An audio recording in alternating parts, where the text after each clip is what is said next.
7 years since the Houthi militia seized control of the capital Sana'a and waged a war against Yemenis inside and on neighbors beyond borders, time has proven that this militia can never be of peace. The following report has more details.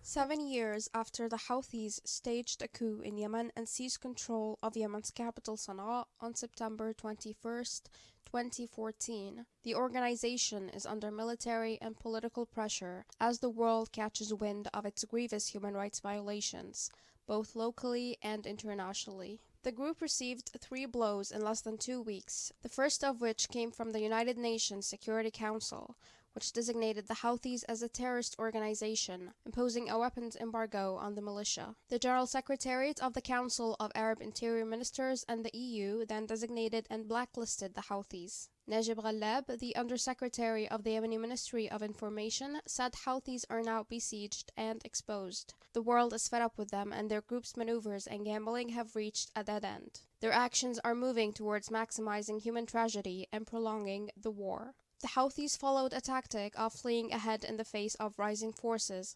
attacking multiple Saudi civilian sites in an attempt to disrupt global energy supply. Their attacks on Saudi installations come as the news surrounding them and their backers in Tehran tightens. The UN Security Council expanded the arms embargo placed on select Houthi leaders to cover the whole Iranian-backed organization on March 1st. The current UN move aims to increase pressure on the Houthis and persuade them to cease attacking people and civilian infrastructure in Yemen, Saudi Arabia, and the UAE.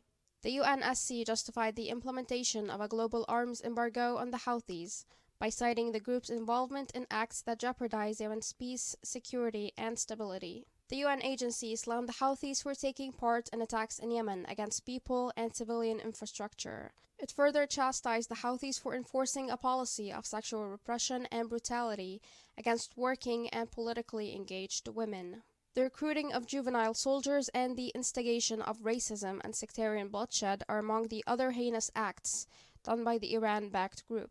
The General Secretariat of the Council of Arab Interior Ministers resolved on March 13 to designate the Houthi group as a terrorist organization and add them to the Arab blacklist of terrorist perpetrators, masterminds, and financiers.